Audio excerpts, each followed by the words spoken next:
যাওয়ার জন্য সব কিছু ছেড়ে দিয়া বাবার সম্পত্তি ছেড়েছে, চাচার হাতে মার খেয়েছে, রক্তাক্ত হইয়া আমার আব্দুল্লাহ উলঙ্গ হইয়া আমার হুজুরা শরীফের সামনে গভীর রজনীতে ঘন্টার পর ঘন্টা দাঁড়িয়েছিল। আমি নবীর চোখের থেকে এমন দৃশ্য চলল, আমার আব্দুল্লাহ উলঙ্গ অবস্থায় থরথর করে কাঁপছিল, শুধু জান্নাত জান্নাত করছিল। মালিক রে, আমি আব্দুল্লাহর প্রতি খুশি, এ মালিক আমি আব্দুল্লাহর প্রতি খুশি, তুমি আমার আব্দুল্লাহর প্রতি খুশি হয়ে যাও। এরে মালিক, এই মুহূর্তে আমি নবীর হাত থেকে তোমার কুদরতি হাতে আমার আব্দুল্লাহ রেখে দিলাম। আলহামদুলিল্লাহ, আলহামদুলিল্লাহিল আকরামিল্লাযী খালাকাল ইনসানা ওয়া কাররাম ওয়া আল্লামাহু মিনাল বায়ানি মা লাম ইয়া'লাম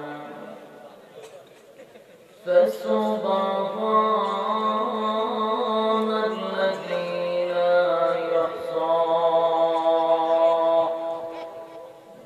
ইমতিনানুহু বিল-লিসানি ওয়ালা বিল-কলম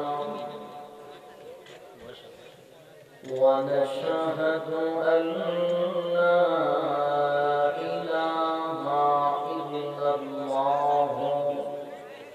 وحده لا شريك له وأشهد أن سيدنا وسندنا وحبيبنا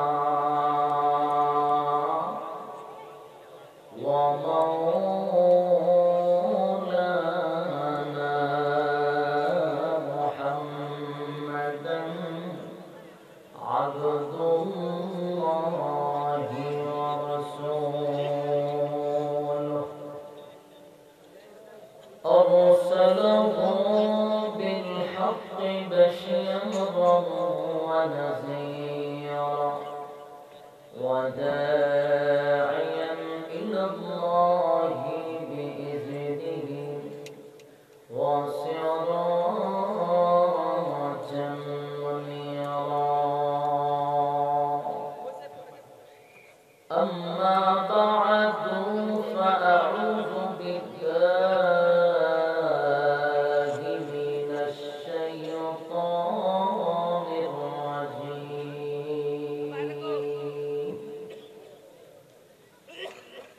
بسم الله الرحمن الرحيم.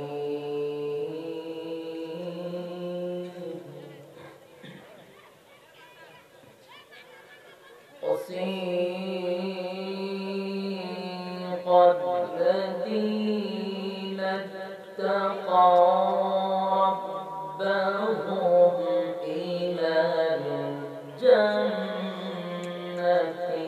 زمرا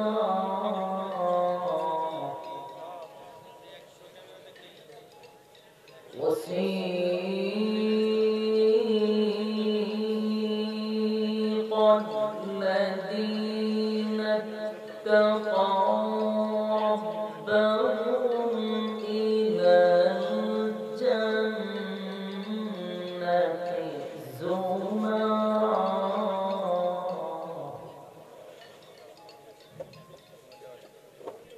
حتى إذا جاءوها وفتحت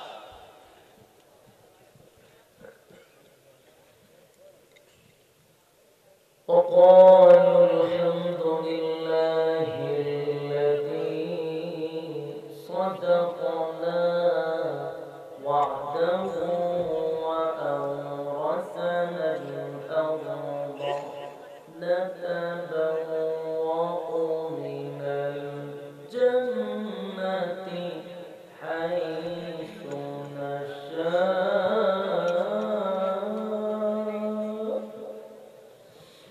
فنعم أجر العاملين.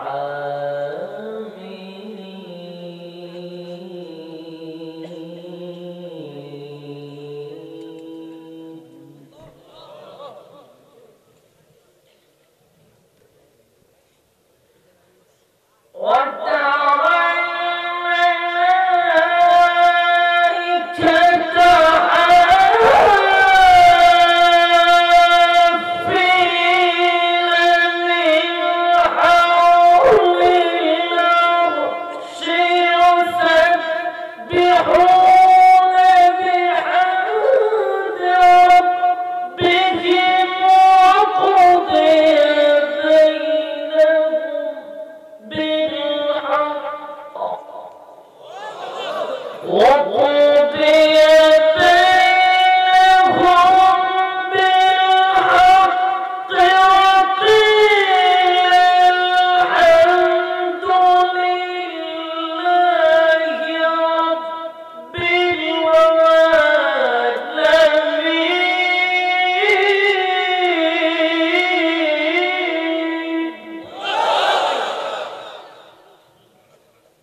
وقيل الحمد لله رب العالمين. صدق الله العظيم وصدق رسوله النبي الكريم ونحن على ذلك من الشاهدين والشاكرين والحمد لله رب العالمين. درود شریف پڑھنا اللهم صل على محمد وعلى آل محمد كما صليت على إبراهيم وعلى آل إبراهيم إنك حميد مجيد. اللهم بارك على محمد وعلى آل محمد كما باركت على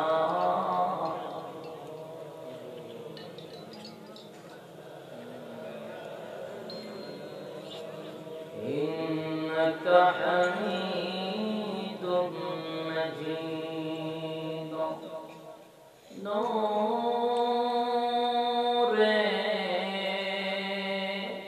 عرفان محبت دل میں بر دونوں عالم سے ہمیں کر بے خبر. جنم تو نے دی ہے میرے دل میں یارو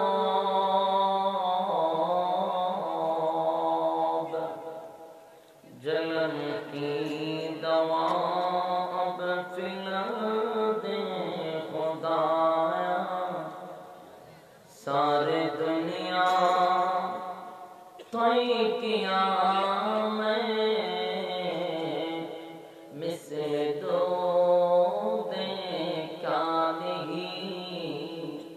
تیری مانند خوبصورت چاند بھی ہوتا نہیں بلغ العلا بکمالہ کشفا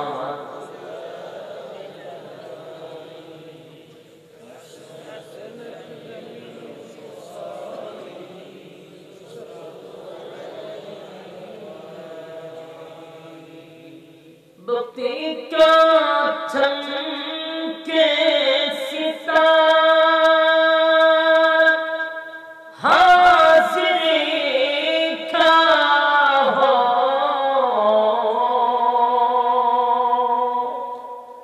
اشارہ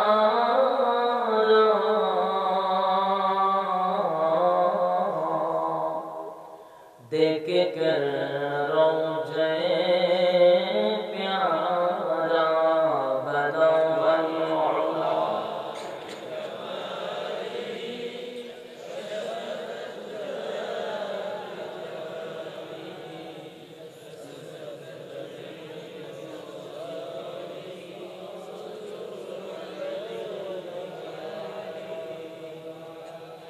مدینہ مدینہ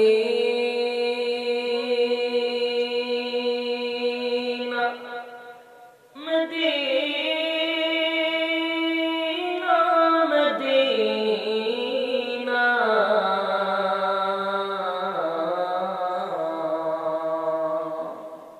مومنوں کی گنگنا ہے دیدار مدینہ عاشقوں کی تمنا ہے بلغ العلا بکمالہ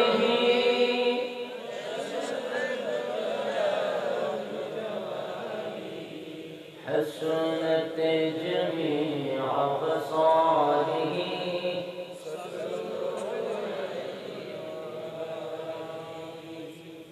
আলহামদুলিল্লাহ আয়োজিত আজকের বাঞ্ছারামপুর থানার অন্তর্গত দারিয়াচর হযরত সুমাইয়া রাদিয়াল্লাহু তাআলা আদর্শ মহিলা মাদ্রাসার অধ্যক্ষে ও এতিমখানার অধ্যক্ষে আয়োজিত আজকের বার্ষিক ওয়াজ ও দোয়ার মাহফিলে সম্মানিত যিনি সভাপতি আলহাজ মোহাম্মদ হযরত আলী সাহেব, আজকের মাহফিলের আরো আছেন জনাব সঈদ আহমদ বাবু সাহেব, আজকের মাহফিলের যিনি প্রধান অতিথি জনাব আলহাজ মোহাম্মদ নুরুল ইসলাম সাহেব সহ আজকের মাহফিলের প্রধান বক্তা সহ বিশেষ অতিথি বৃন্দ মুআজ্জাজ মুকাররম হযরত উলামায়ে কেরাম উপস্থিত আছেন দূর দূরান্ত থেকে আগত সমবয়সী তরুণ যুবক ভাইরা, উপস্থিত আছেন মুরব্বিয়ান আযম।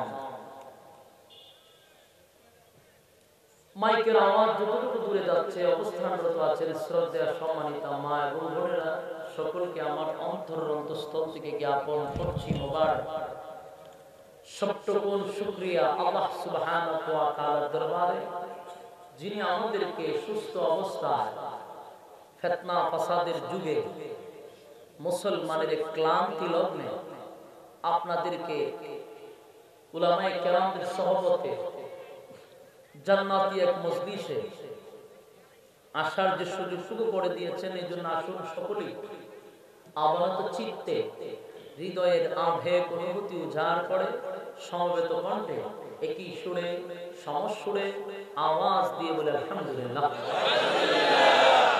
লক্ষ কোটি দুরূদ এবং সালাম আল্লাহর সৃষ্টির প্রধান আকর্ষণ বিশ্ব সভার সভাপতি শামসুল হেদায়েত বদরুদ্দোজা সৈয়দুস সাকালাইন ইমামুল মুরসালিন খাতামুন নবিয়্যিন ওয়াল মুরসালিন জনাব মুহাম্মদুর রাসূলুল্লাহ সাল্লাল্লাহু আলাইহি ওয়াসাল্লাম। সম্মানিত সুধী, আমি জানতে চাচ্ছি আপনারা আসতে পেরে বসতে পেরে খুশি না বেজার? আলহামদুলিল্লাহ।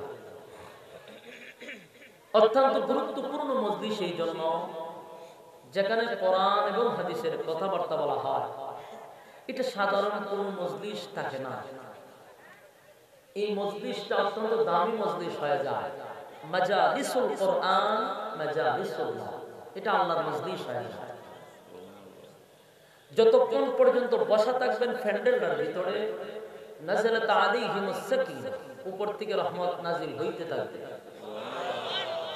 আমি মনে করি যতক্ষণ প্যান্ডেলটার ভিতরে বসা থাকবেন ততক্ষণ গুনাহ না হওয়াটাই সম্ভব। প্যান্ডেলের বাহিরে গেলে গুনাহ হওয়াটা সম্ভব। তাহলে গুনাহ মুক্ত পরিবেশে আমরা বসতে পেরেছি। অনেক ভাইয়েরা যারা দাঁড়িয়ে আছেন, পিছনে জায়গা না থাকার কারণে প্যান্ডেলে জায়গা হচ্ছে না, অথবা দাঁড়িয়ে আছেন, দাঁড়িয়ে বেশি সময় কথা শোনা যায় না, কষ্ট হয়। আমি মনে করি বসার যদি সুযোগ থাকে তাহলে বসে যাই, আর সুযোগ না থাকলে কমিটির পক্ষ থেকে আমি আপনাদের কাছে আন্তরিকভাবে দুঃখিত যে আপনাদেরকে বসার সুযোগ করে না দেওয়ার জন্য। কারণ যতটুকু তাদের অ্যাবিলিটি ছিল, যতটুকু দেওয়ার সুযোগ ছিল, এতটুকু হয়ে গেছে। বাকিটার জন্য কমিটির কাছ থেকে আমি দুঃখিত। আপনাদের জন্য দূর দূরান্ত থেকে ভাড়া দিয়ে আসছেন, কষ্ট করে দাঁড়িয়ে থাকবেন, এটা আমিও সাপোর্ট করি না। এরপরও আপনারা কোরআনের মহব্বতে, কোরআনের ভালোবাসায় আপনারা আসছেন। আমি তো মনে করি কোনো ব্যক্তির আকর্ষণে আমাদের মাহফিলে লোক হয় না, এটা কোরআনের মহব্বতে, ঠিক না? এটা কোনো রাজনীতি মঞ্চ নয়। এখানে কোরআন হাদিসের কথাবার্তা বলা হবে। যদি রাজনীতি মঞ্চ হইত তাহলে একদলীয় লোক আসতো, ঠিক না? সর্বদলীয় লোক এখানে কখনো একত্রিত হতো না। আওয়ামী লীগেরা যদি এটা সভা করতো, শুধু আওয়ামী লীগ আসতো। বিএনপি করলে শুধু বিএনপি আসতো। যেহেতু কোরআন এটা সর্বদলীয়, তাই শ্রোতাও সর্বদলীয়, বক্তাও হতে হবে সর্বদলীয়। কোন একটা গোষ্ঠী, কোন একটা দলের দালালি করলে চলবে না, ঠিক না? কোরআন যেমন সর্বদলীয়, বক্তাও কি হতে হবে? সবার জন্য। আল্লাহ আমাদের বসার সুযোগ করে দেন এবং বুঝার তৌফিক দান করুন, আমিন। আসুন, লম্বা হয়ে গেছে, প্রায় 10:30টার উপরে বাজে। আমি আপনাদের সামনে মহাগ্রন্থ আল কোরআন থেকে কয়েকটা আয়াত কারিমা তেলাওয়াত করেছি। আয়াতগুলিকে সামনে রেখে কথা বলার চেষ্টা করব। আপনাদের ধৈর্যের উপরে আল্লাহ যেন ইখলাসের সহিত কথাগুলি আমার বাহির করে দেয়, আপনাদেরকেও যেন ইখলাসের সাথে শ্রবণ করার তৌফিক দেয়, আমিন। মুনাজাত পর্যন্ত থাকতে রাজি আছি তো ইনশাআল্লাহ? শেষ বলা যায় মুনাজাত পর্যন্ত ইনশাআল্লাহ। আসুন, আমরা আজকে আলোচনার যে বিষয়টা করব, বিষয়টার আগেই আমি আপনাদেরকে একটা কথা বলতে চাই। আমাদের পরিচয় আমাদের জানতে হবে। আমি যদি আমার পরিচয় না জানি তাহলে আমাকে কেউ সুস্থ বলবে না অসুস্থ বলবে? অসুস্থ বলবে। আমরা যদি জিজ্ঞাসা করেন হুজুর আসছেন কোথা থেকে, আমি যদি বলি বলতে পারি না, হুজুর আসেন কোথা, বলে জানি না, যাবেন কইতে পারেন, সুস্থ বলবেন না অসুস্থ? এই জন্য আমাদের নিজেদের পরিচয় আমাদের জানা দরকার। আমাদের পরিচয় কি? আমরা কোথা থেকে আসছি, আমরা কোথায় রওনা হয়েছি, সেটা আমাদের জানা দরকার। এটা জানা আমাদের জন্য ফরজ, জানতে হবে। এখন আসুন, আমরা কোথা থেকে আগমন হয়েছি, আমাদের যাত্রাটা কোথা থেকে শুরু হয়েছে? আমাদের সকলের যাত্রা শুরু হয়েছে জান্নাত থেকে। বিশ্বাস আছে? আমার কথা কি আপনারা শুনতেছেন? ওই যারা দাঁড়িয়ে রয়েছে তারাও শুনতেছে? মাইকের আওয়াজ যাচ্ছে? কথা বলে না। মাইকের আওয়াজ যদি যায় তাহলে আপনাদের কাছে আমার একটা অনুরোধ, মেহেরবানি করে আমার সাথে আপনারা হ্যাঁ, না, ঠিক, বেঠিক বলতে হবে। পারবেন? আল্লাহর রাস্তে আপনারা আওয়াজ দিতে, এটারে গুরুস্থান বানায়েন না। এটা গুরুস্থান বানাইলে আমি একা জিন্দা থাকলে তো জানাজা হয়ে যাবে। মেহেরবানি করে আপনারা আওয়াজ দিবেন। এতগুলা মানুষ যদি আওয়াজ দেন তাহলে আমার কথা বলার একটা উৎসাহ জাগবে, কথা বলার আগ্রহ জাগবে। আর আপনারা যদি এইভাবে বাপ নিয়ে বসে থাকেন তাহলে বুঝবো আমার সাথে পূর্ব কোনো শত্রুতা আছে আপনাদের, তাহলে আমার কথা বলার কোনো আগ্রহ জাগবে না। আশা করি আমার সাথে হানা বলবেন, পারবেন না ইনশাআল্লাহ? আসুন, আমাদের যাত্রা শুরু জান্নাত থেকে। যদি কেউ রাম হয়, বাম হয়, নাস্তিক হয়, মুরতাদ হয়, যে কোনো ধর্ম সে পালন করে, কিন্তু তার যাত্রা শুরু জান্নাত থেকে। কথা বুঝতেছেন? একজন ইহুদি খ্রিস্টান হোক, তারও যাত্রা শুরু জান্নাত থেকে। কারণ সকলেরই আব্বা হলেন আদম আলাইহিস সালাতু ওয়াস সালাম। প্রথম মানুষকে তার থেকে তো এতগুলা মানুষ জন্ম হয়েছে নাকি? তো উনি আসছেন কোথা থেকে? উনি সরাসরি জান্নাত থেকে আসছেন। তো আমাদের যাত্রা শুরু ছিল জান্নাত থেকে। এখন আমরা টার্গেট করব পুনরায় আমাদের জীবনের পরিসমাপ্তিটা যেন জান্নাতে হয়। আপনাদের জীবনের পরিসমাপ্তি কোথায় হতে চান? জান্নাত।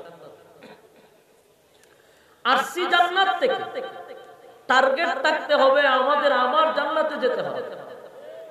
এই টার্গেট ছাড়া যদি কেউ সামনে আগায় তাহলে হাঁটতে পারবে কিন্তু রাস্তা পাবে না। এজন্য আমাদের টার্গেটটা রাখতে হবে যে আমরা কোথা থেকে আসছি, কোথায় আসি, কোথায় যাব। আসছি জান্নাত থেকে, আসি দুনিয়া, যাব আবার টার্গেট জান্নাতে। এমন একটা প্রশ্ন হইতে পারে, হুজুর আসছি জান্নাত থেকে, আসি দুনিয়া, আবারও যেতে চাই জান্নাতে, তাহলে এখানে আইলাম কেন? দুনিয়ায় আসলাম কেন? আমরা যেহেতু আমার জান্নাতে যেতে হবে, তাহলে দুনিয়াতে আসার কি দরকার ছিল? এটার উত্তর হলো, দুনিয়ায় আমাদেরকে আল্লাহ পাঠাইছেন একটা পরীক্ষা দেওয়ার জন্য। পরীক্ষায় যারা পাস করবে তাদের স্থান হবে জান্নাত। পরীক্ষায় যারা ফেল করবে তাদের স্থান হবে জাহান্নাম। পরীক্ষা ছাড়া বলুন কারো প্রমোশন বাড়ে? পরীক্ষা দিয়েই মানুষের প্রমোশন বেড়ে যায়। তো আপনারা আমরা পাঠাইছেন পরীক্ষা দেওয়ার জন্য। আমরা যদি পরীক্ষায় পাস করি তাহলে আমাদের প্রমোশন বাড়বে, বুঝা জান্নাতে যাবে। তো আল্লাহ যে আমাদেরকে পরীক্ষার জন্য পাঠাইছেন দুনিয়া, এটা আমরা জানি তো ইনশাআল্লাহ। দুনিয়া তো একটা পরীক্ষা হয়, যেমন আমরা স্কুল, কলেজ, ভার্সিটি, মাদ্রাসায় পড়লে আমরা একটা পরীক্ষা দিই, তাই না? দুনিয়ার পরীক্ষার সিস্টেমটা একরকম, আল্লাহর পরীক্ষার সিস্টেম আরেক রকম। দুনিয়ার মানুষের পরীক্ষার সিস্টেম হলো, দুনিয়াতে পরীক্ষা হয় ছাত্রের যোগ্যতা জানার জন্য। আর আল্লাহ বলেন, আমি বান্দার পরীক্ষা নেই যোগ্যতা জানার জন্য না, বান্দার যোগ্যতা আমার জানা আছে। আমি পরীক্ষা নেই বান্দার যোগ্যতা বান্দাকেই জানায় দেওয়ার জন্য। বলুন, আল্লাহর পরীক্ষার সিস্টেম আর দুনিয়ার পরীক্ষার সিস্টেম কি একরকম? দুনিয়ার মানুষ পরীক্ষা নেয় তোমার যোগ্যতা জানার জন্য, আর আল্লাহ বলেন আমি তোর যোগ্যতা তোকেই জানায় দিতে চাই, এজন্য পরীক্ষা। দুনিয়ার পরীক্ষার সিস্টেম হলো প্রশ্ন আউট হয় না। কলেজ, ভার্সিটি, মাদ্রাসায় যারা পড়ছেন প্রশ্ন তো আউট হয় না। এখন ইদানিং দুর্নীতি তো সব জায়গায়, এমন প্রশ্ন আউট হয়ে যেত, কিছুদিন আগে আউট হয়েছে, এটা সব সেক্টরে আউট হয়ে যাচ্ছে। আমাদের মাদ্রাসারও কয়েকটা আউট হয়েছে। সব জায়গায় জায়গায় দালাল বসা, কিছু করার নাই, দুর্নীতি সব জায়গায়। এটা না হওয়ার সম্ভাবনা কম, কিন্তু সিস্টেমটা হলো প্রশ্ন আউট হওয়া যাবে না, প্রশ্ন আউট করা যাবে না। এটা হলো দুনিয়ার সিস্টেম। পরীক্ষার হলের ভিতরে যাওয়ার পরে তখন স্যারেরা আমাদের হাতে প্রশ্ন দেয়। প্রশ্ন দেওয়ার আগ পর্যন্ত আমরা প্রশ্নের উত্তর কিন্তু জানি না। এটাই হলো সিস্টেম। কথা কন না ভাই, এরকম ভাবে যদি সুখ হয়ে বইতে থাকে কথা কম কেন? ঠিক হইলে ঠিক কইলেন, তাহলে বুঝতেছি আমার কথাটা রিসিভ হচ্ছে। দুনিয়ার পরীক্ষার সিস্টেম হলো প্রশ্ন আউট হওয়ার কথা না, প্রশ্ন হাতে পাওয়ার আগ পর্যন্ত আমরা উত্তরই জানি না। আর আল্লাহর পরীক্ষার সিস্টেম হলো তুই পরীক্ষার হলের ভিতরে অ্যাটেন্ড হওয়ার আগেই তোর প্রশ্ন আউট করে দিয়েছে। দুনিয়ার মানুষ চায় না পরীক্ষায় পাস হোক। আমাদের স্কুল, কলেজ, ভার্সিটি এরা কি চায় আপনারা আগে প্রশ্ন দেখায় আপনি পরীক্ষা পাস করে লাভ? এটা কি চায়? আল্লাহ বলেন আমি চাই তুই পরীক্ষায় পাস কর, এই জন্য আগে তোর প্রশ্ন আউট করে দিচ্ছে। আল্লাহ চায় বান্দা পাস করো, আল্লাহ চায় না বান্দা ফেল করো, এই জন্য প্রশ্ন আউট করে দিচ্ছে। আমরা সকলেই একটা পরীক্ষার হলের ভিতরে আছি, আর পরীক্ষা অলরেডি আমাদের চলতেছে। আর আমাদের এও জানা পরীক্ষার সমস্ত প্রশ্নের উত্তর আমাদের সকলের জানা আছে। সম্মানিত সুধী, আপনারা কথাগুলো একটু মনোযোগ দিয়ে শুনে বৈশা সাইরে আপনারা চিন্তা ভাবনা করেন না যে ছক্কা চার মারা। এই একটা সমস্যা আমাদের পাবলিকের মধ্যে, বইয়ের ধৈর্য নাই। ওই অনেকে দেখবেন সার শ্বাস তুলে বইয়ে বইয়ে সার টান দেওয়ার পর দেখতে বক্তারা জুইতে আছে, ওই সার শ্বাস তুলে বইয়ে বক্তারা মাপে, বলে কিতা মাপ, দেখি যদি ছক্কা চার মারে তুই যাইতে পারে। আমরা ওইখানে অনেকে জুতা টুতা লইয়া বসা, ছক্কা মারলে বউ আনলে যাবো না। ভাই ধৈর্য যদি আপনার না থাকে আপনি কেন আসছেন এখানে? কি আপনি অযথা আসছেন?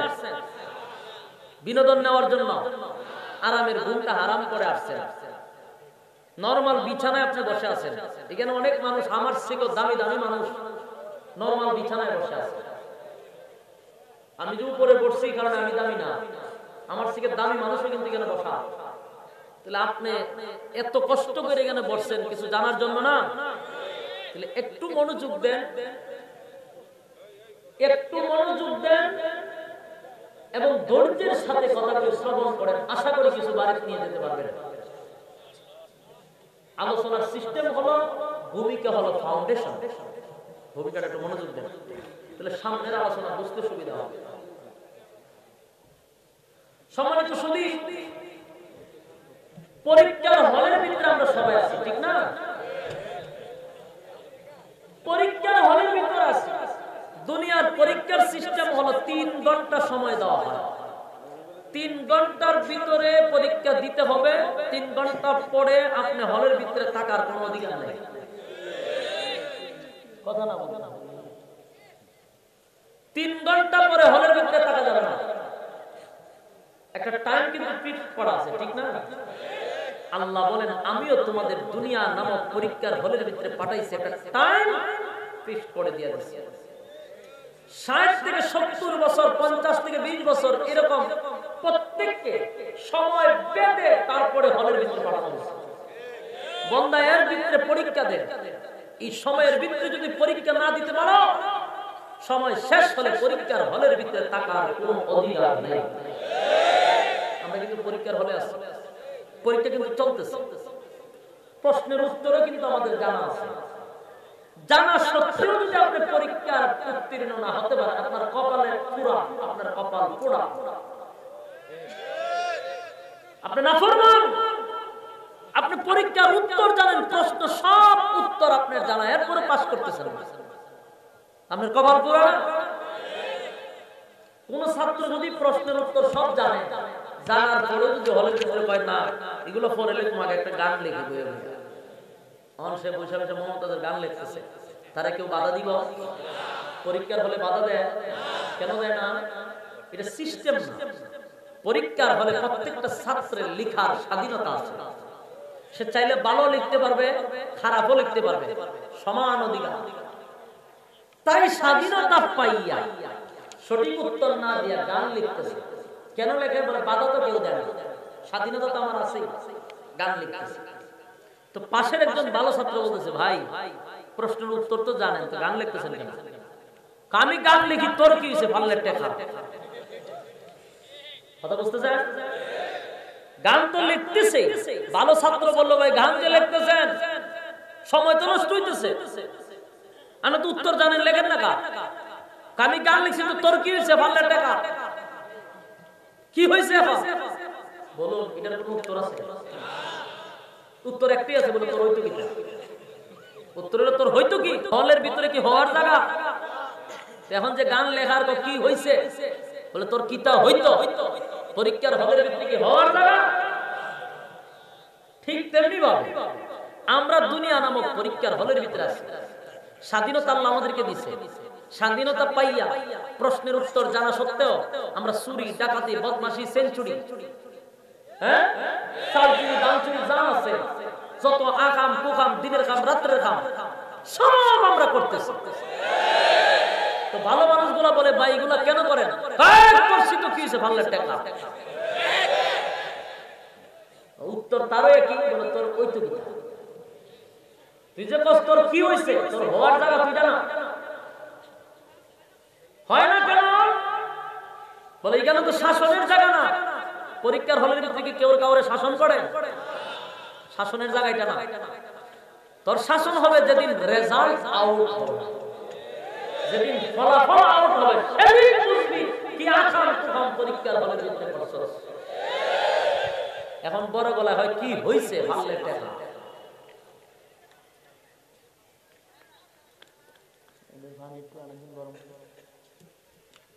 সম্মানিত সুধী, তাহলে আমাদের আজকের স্পষ্ট, এখানে যারা বসছেন, যারা দাঁড়িয়ে আছেন, বলুন আপনারা কোথায় আছেন? মাহফিলে বলা আছে ভাই, মাহফিলে আপনি আছেন। আমি যত ওয়াজ করলাম, কিতা ওয়াজ করলাম আমি নিজে হইতে না। ওই যে কইলাম ওয়াজ শোনার দান্দা না, তো আছে সবকাছের দান্দা, ভূমিকা মনোযোগ নাই। যারা সত্যিকার কিছু জানতে আসে তারা ভূমিকাটা মনোযোগ দিয়ে শুনে, কারণ ভূমিকাটা হলো ওয়াজের ফাউন্ডেশন। বক্তা কোন সাবজেক্টে কথা বলতেছে এটা ভূমিকার থেকে ধরা যায়। আমি তো প্রথমে বললাম আমরা আলোচনা শুনতে গেলে আপনি কত মনোযোগ দেন। আপনি অনেক মাহফিল আছে, মাহফিল আছেন কিনা আমরা কম জানি। আমিও কোন ওয়াজ করে কিতাব বুঝেন, সারা রাত ওয়াজ করছে। ইউসুফ জুলেখার ঘটনা কইছে, সোয়াল ওইটা ভাই জুলেখা বেটা না বেটা, সিস্টেম এরকম না। কথাগুলো মনোযোগ দেন। সকলেই আছে একটা হলের ভিতরে, আর আপনারা যারা পরীক্ষা দিচ্ছেন জীবনে দেখছেন পরীক্ষার হলের ভিতরে ছাত্রকে বেদ দিয়ে আঘাত করতে, বলে এটা শাসনের জায়গা না, এখানে স্বাধীনতা। তুমি কি আকাম প্রমাণ করবা সেটা তোমার রেজাল্টই বুঝাইয়া দিবে, তোমাকে বাধা দেওয়া হবে না। তো এখন যারা দর্শন করে সেঞ্চুরি করে, এখন যারা গুম, হত্যা, নির্যাতন, চুরি, ডাকাতি, বদমাশি একেবারে গোল্ডেন ক্লাস, তারা আমরা জানাইতে চাই এখন হবে না। যেদিন রেজাল্ট আউট হবে সেদিন বুঝবা কি হয়। এখন আসুন, রেজাল্টটা আউট হবে কোথায়? দুনিয়াটা হলো পরীক্ষার হল, আর রেজাল্ট আউট হবে হাসরের মাঠে। রেজাল্ট আউট হবে কোথায়? হাসরের মাঠে রেজাল্ট আউট হবে। সেদিন আল্লাহ বলেন আমি নিজে রেজাল্টটা তোমাদের হাতে ধরায় দেব। কথা বুঝতেছেন? রেজাল্ট যেদিন আউট হবে সেদিন তোমাকে সব ভিডিও আকারে দেখায় দেবে। এজন্য এখানে ভিডিও হইতেছে না, এখানে যে অনেক কথাগুলি বলতেছি সবগুলো রেকর্ড হচ্ছে না। পরে যদি আমি না আমি এগুলো কইছি না, যদি বলে আমি কইছি না, যে ভিডিও করছে কই বছর কালে কইছেন দেই জানা না, বাচন ভঙ্গি লড়া সরা যা আছে সব রেকর্ড হয়ে গেছে, ঠিক না? বাসার সিস্টেম আছে, আর আমরা তো বাঁচতে পারি না। এই যে মিডিয়া, আমার তো স্মরণ নাই, খতম পাওয়া স্মরণ হয়েছে। এই যে অতলাতে দাঁড়াইছেন, অনুমতি আছে আপনারা? উল্টা পাল্টা যদি দামবেল দেন আর যদি আপনারা তুগায় বাই করুন যায়, কিন্তু পরে সমস্যা করা হয়। আপনারা আমার এই কথাটা ইয়াদ নাই, ওটার সময় বলার দরকার ছিল। আপনার সাথে আমি কথা কইছি, মিডিয়ার ব্যাপারে আমি বলি ভাইজান কথা শুনেন। আপনারা যুবক মানুষ, কলেজ ভার্সিটিতে পড়েন, পার্ট টাইম আপনারা এই ব্যবসাটা করেন। আমরা আপনার কাছে টাকাটুয়া চাই, তাহলে একটা পার্সেন্টেজ দিয়ে আমরা বলি। কেন বলি না? বেকার টাকার থেকে ইসলাম প্রচার করলে কিছু টাকা যদি ইনকাম হয় এটা আমরাও চাই। কিন্তু আপনারা যে আলেমুন ওদেরকে যে পরিমাণ বাঁশ দিতেছেন, এই বাঁশ দিয়া তো জাতির জন্য উপকার হচ্ছে না, বড় ক্ষতি হচ্ছে। অপ্রয়োজনীয় কথা যেগুলা পাবলিক পেজে আমরা এখানে বলছি, এগুলা সারা বিশ্বে শোনা লাগবে এমন কোন কথা আছে? শোনার কথাগুলি ছাড়েন যেগুলা অপ্রয়োজনীয়। কারণ একটা মানুষ 2 ঘন্টা ওয়াজ করলে অনেক কথাই বলতে হয়, এই সব কথাই কি সারা বিশ্বে শোনার দরকার আছে? কিন্তু আপনারা এই কাজটা যখন করেন মনে অনেক কষ্ট লাগে। আপনাদের কারণে আমাদেরকে পরে ফোন দিয়া নেওয়া নিয়ে সেটা কয় এইগুলা ওয়াজ কেন করেন, আমাদেরকে প্রশ্ন করা হয়। কথা বুঝতেছেন ভাই? সাবধান, এগুলা কইরেন না। আল্লাহর রাস্তে বলি, ভালো জায়গাগুলো আপনারা ছাড়বেন, খারাপ জায়গাগুলো ছাইরেন না। অনেক কথাই আমরা বলি, পারবো ইনশাআল্লাহ, এরকম কইরেন না। তো আসুন হাসরের মাঠে আল্লাহ বলবেন, এই ওই গেল তাকায় দেখ ভিডিও ওপেন করা। আমরা যদি কোন আমি করছি না, ভিডিও চালু করে দেওয়া হবে। কোন সময় কখন কত কেজি চাল গাতার ভিতরে ঢুকাইছেন সব ভিডিও আকারে দেখা হবে। কোন জায়গায় আকার প্রোগ্রাম করছেন সব ভিডিও আকারে দেখা হবে। দুনিয়ার প্রযুক্তি যদি আপনার বাচন ভঙ্গি রেকর্ড করে রাখতে পারে, আর যেই রব্বি কারীম আপনাকে জন্ম দিল, আপনাকে সৃষ্টি করলো, যিনি আপনার মাথার উপরে দিল, এই মালিক কি পারে না আপনার ভিডিও করতে? দুইজন ভিডিও ম্যান, দুই কাজে সব সময় আছে ভিডিও নিয়ে সিসি ক্যামেরা কি করতেছেন সব ভিডিও করা হচ্ছে।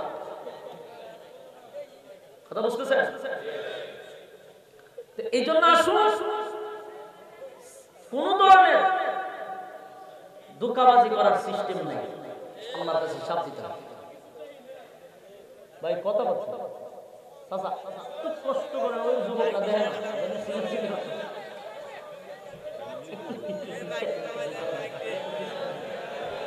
না না বসেন কেন বসেন, ওই যুবকরা দেখে না তো ওই জন্য। আচ্ছা বসেন না মুরব্বী মানুষ বসেন, এটা একটু পিছাই না, যুবকরা দেখে না তো ওই জন্য ছিল ছিল। আচ্ছা বসেন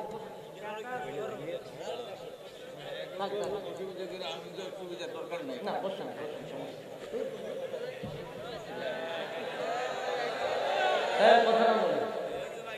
এবারে শুন, প্রত্যেকটা মানুষ আল্লাহর সামনে জবাব দিতে হবে, এটা বিশ্বাস হয়? আল্লাহর সামনে আপনার দাঁড়াইতে হবে। এই দিনের কান লাগায় শুনে আল্লাহ বলেন প্রত্যেকটা মানুষ আমার সামনে দাঁড়াবে রেজাল্ট নেওয়ার জন্য। পরীক্ষা হয়েছে কোথায়? দুনিয়া। রেজাল্ট হবে কোথায়? হাসরের মাঠে রেজাল্ট দেওয়া হবে, আর রেজাল্ট আমার আল্লাহ দিবে। প্রত্যেকটা মানুষ রেজাল্ট নেওয়ার জন্য রব্বি কারীমের সামনে দাঁড়িয়ে যাবে।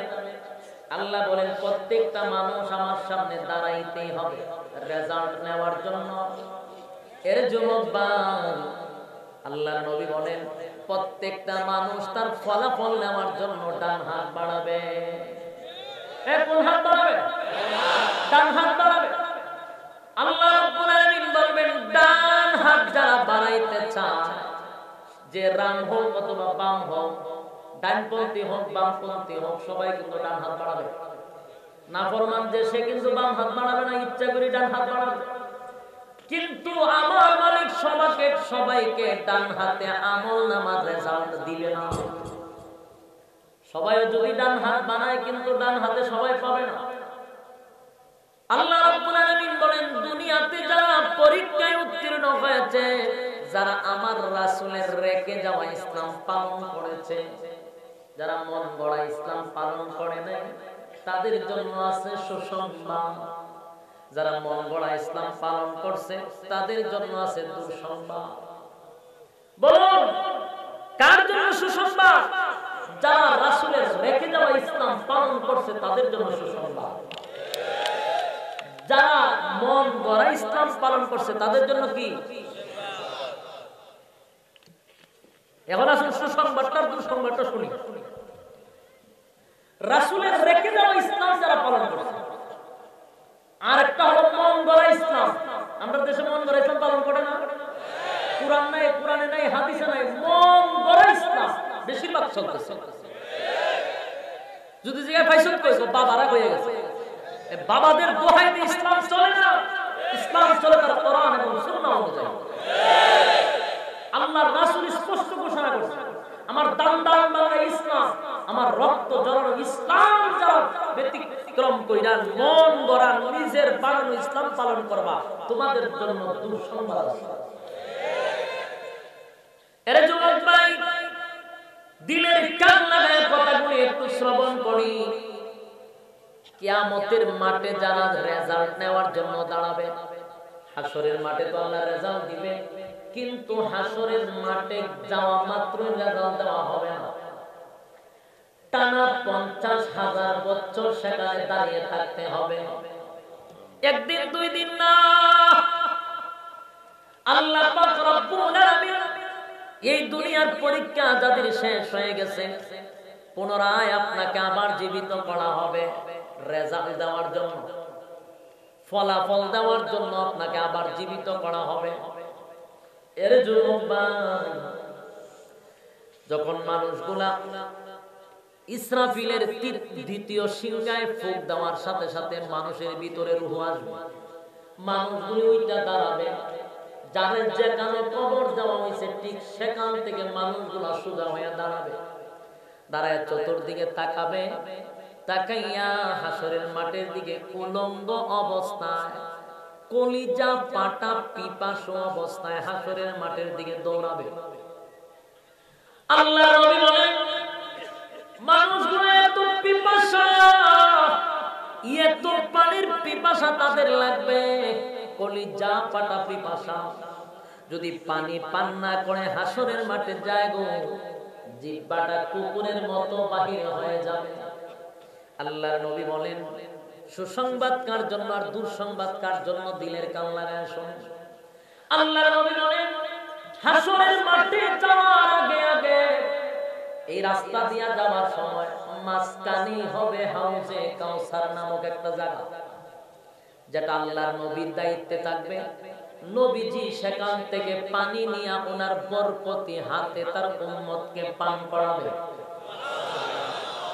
আল্লাহর নবী বলেন, যারা আমার বরকতি হাতের পানি পান করবে গো, কোনদিন পানির পিপাসা আর লাগবে না। 50,000 বছর যদি হাসরের মাঠে দাঁড়িয়ে থাকে, কোনদিন পানির পিপাসা লাগবে না। যদি আল্লাহর নবীর বরকতি হাতের পানি কেউ পান করে, তো মানুষগুলা যখন হাসরের মাঠে দাঁড়াবে, উলঙ্গ অবস্থা, কলিজা পাটা পিপাসা লইয়া হাসরের মাঠের দিকে দৌড়াইতে থাকবে রে। নবীজি বলেন, আমি পেয়ালা লইয়া গুনাহগার উম্মতকে কলিজা পাটা পিপাসা নিবারণ করার জন্য এক পেয়ালা পানি আমি পান করায়া দিব। নবীজি দাঁড়ায় থাকবে, আরে যুবক ভাই, দলে দলে দলে দলে মানুষগুলা, দলে দলে মানুষগুলা হাসরের মাঠের দিকে দৌড়াইতে থাকবে।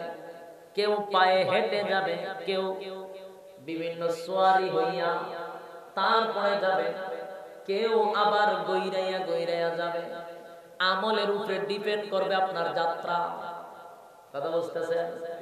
সবাই একরকম যাবে না, কেউ হেঁটে হেঁটে যাবে, কেউ কিছুর উপরে সোয়ার হয়ে যাবে, কেউ আবার গইরাইয়া গইরাইয়া যাবে। এটা আমলের উপরে ডিপেন্ড করবে।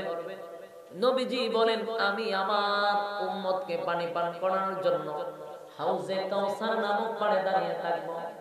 আমি নবী তাকায়া দেখবো, দলে দলে দলে মানুষগুলো আমার কাছে আসতেছে তাদের কলিজা পাটা পিপাসা নিবারণ করার জন্য। আমিও খুশিতে আনন্দে আমার মনটা ভরে যাবে।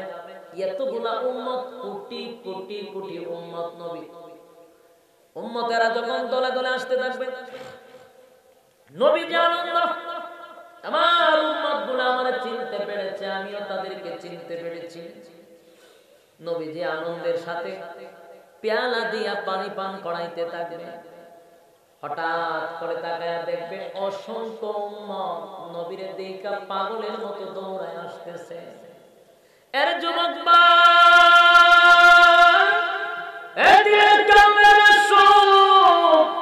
যারা পানি পান করবে তাদের একটা অবস্থা হবে, যারা পানি পান করবে না তাদের আরেক অবস্থা হবে।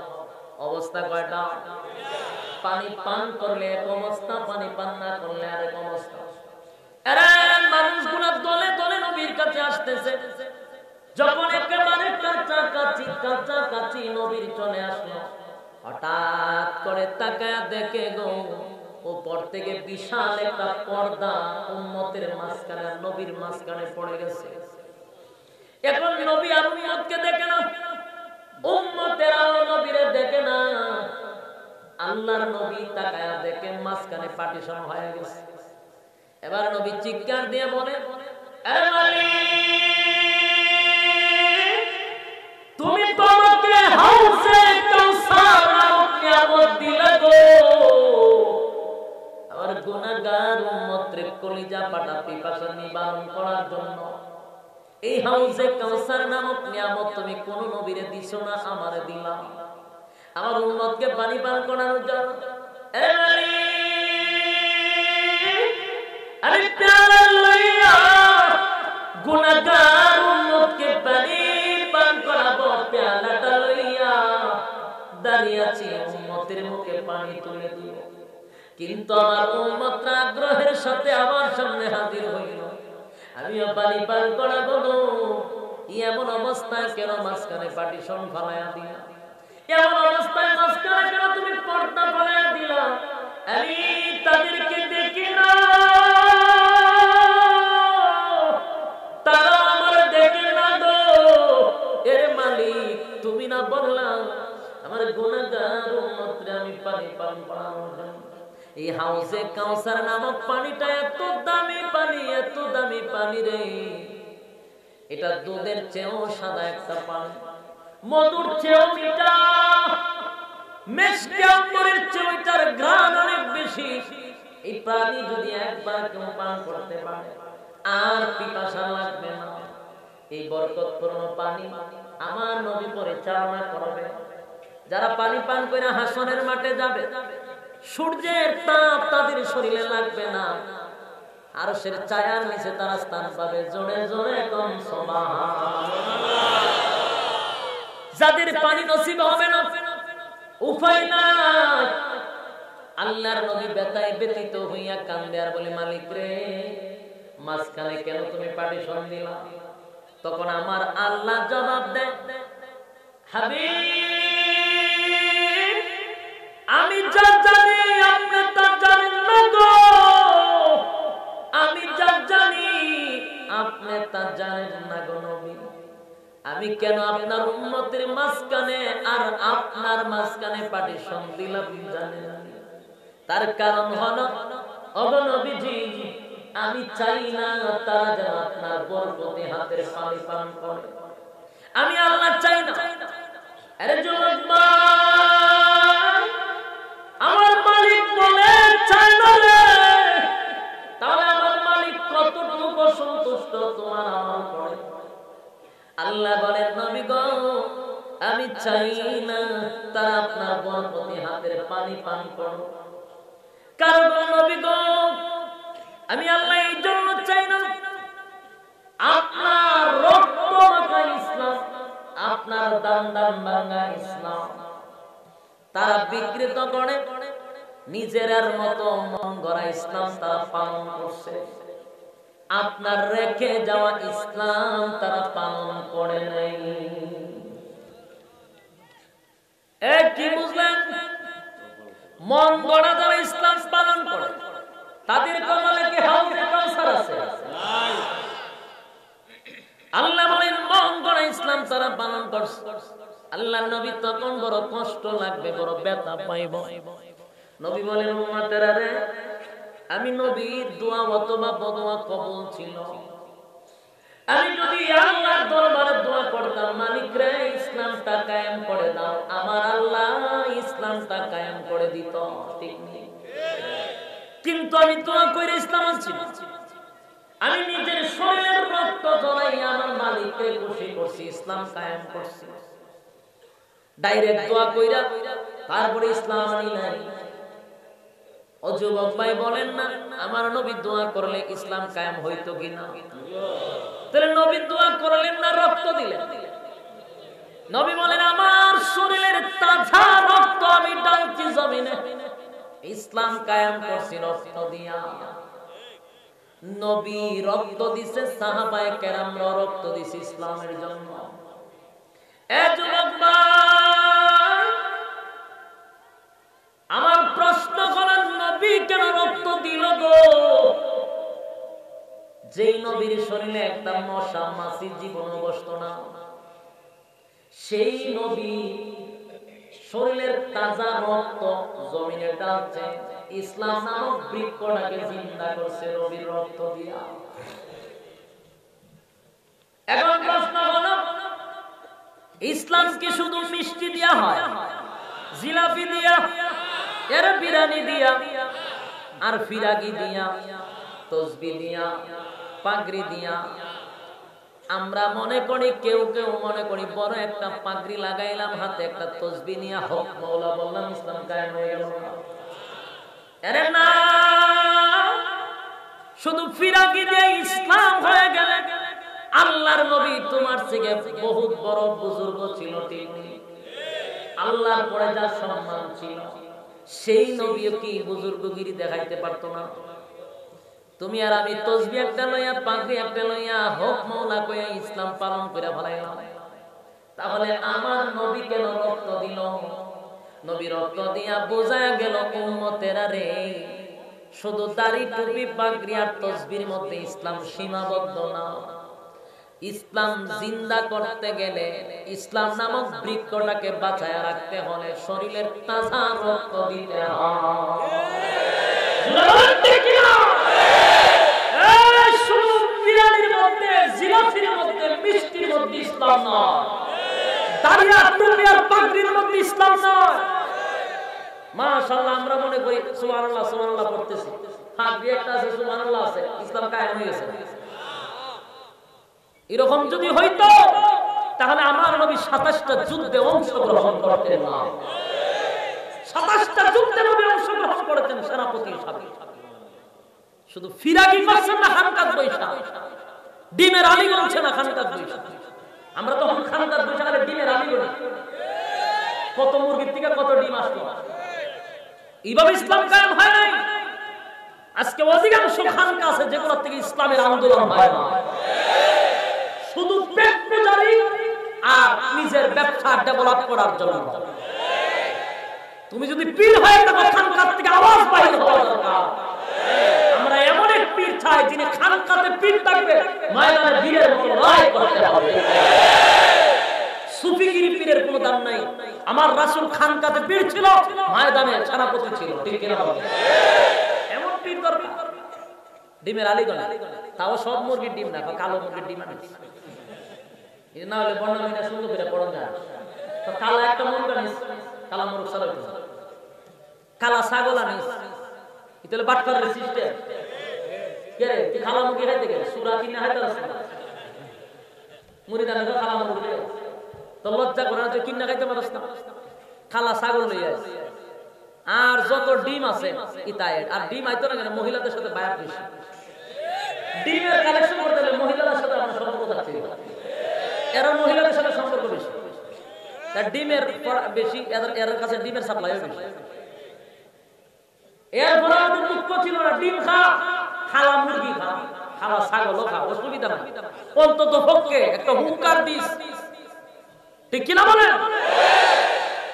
অন্তত পক্ষে দালালি করিস না, হুঙ্কার দে, রাসূলের বিরুদ্ধে কথা বললে, কোরআনের বিরুদ্ধে কথা বললে, আল্লাহর আইনের বিরুদ্ধে কথা বললে, ডিম খা, মুরগি খা, কোনো অসুবিধা নাই, হক কথা অন্তত পক্ষে জবান দিয়ে বাহির করার মুনাফিক, আল্লাহর দরবারে তোর জবাব দিতে হবে। এই সমস্ত ভণ্ডগুলির পেট বাহির হয়েছে, বড় বড় পেট হয়েছে, কিন্তু হক কথা বলে না। আল্লাহর রাসূল সাল্লাল্লাহু আলাইহি ওয়াসাল্লাম যার শরীরে একটা মশা মাছি বসত না, সেই শরীরে অসংখ্য পাথরের আঘাত ছিল।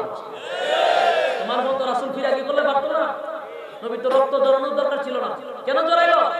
বুঝাই দিয়ে গেছে ইসলাম এটা মামুর বাড়ি না, জান্নাত পাইতে এটা মামুর বাড়ি না, রক্ত দিয়ে জান্নাত কায়েম করতে হবে। আমরা দেশে তখন শুরু হয়েছে কত বা সিস্টেম, কেউ খাওয়ানোর পরে খালি গইরা মিষ্টি মিষ্টি কিতা মিষ্টি খাবার শুন না, মামিলে গেছি দেখে একজন খালি গইরা জিজিকা কিতারা বউ মিষ্টি কয়, বলে কিতা জানো না মিষ্টি খাবার শুন না, খাবার পরে মিষ্টি খাইতে হয়। আমার মেজাজ যেমন গরম হয়েছে, আমি খালি আর ভাই সাইয়া রয়েছে, খালি মিষ্টি খাইতে শুন না, মিষ্টি এনে দিছে, এখানে মিষ্টির হয় মিঠাই মিঠাই, আমরা মিঠাই খাওয়া তো সুন্নত না, গয় হয় সুন্নত। আমি বলছি রক্ত দেওয়ার তো সুন্নত, কয় ফোঁটা রক্ত দিয়েছে, মশায় কত রক্ত খাইছে, মশায় রক্ত খাইছে, এটা তো সুন্নতের ভিতরে ঢুকাই দিছে। আমার প্রশ্ন হলো, যুবক ভাইদেরকে বলি ইসলাম সবার রক্ত চায় না, এটা খেয়াল রাখবেন। বড় বড় ফেট ওয়ালাদের রক্ত ইসলাম চায় না, ইসলাম পবিত্র রক্ত চায়, পবিত্র রক্ত চায়। সঠিক মুমিন যারা তাদের উপরে বেশিরভাগ বড় বড় তুফান আসে, মুসিবত আসে। বুঝতে হবে সাহাবায়ে কেরামদের রক্ত আল্লাহ পছন্দ করেছিল। এ যুগের যারা নির্যাতিত, যারা মাজলুম, আল্লাহ তাদের রক্ত পছন্দ করেছিল। নালে এই দেশের ফেডওয়ালাদের জীবনে দেখছেন কোন মুসিবত করতে? কোন মুসিবত নাই। আর খান হাত দিয়ে দেন ডিমের আলী মন্দারে সারা দিন চলে। আরে যুবক ভাই, মন বলে ইসলাম যদি পালন করো, তোমার জন্য দুঃসংবাদ আছে।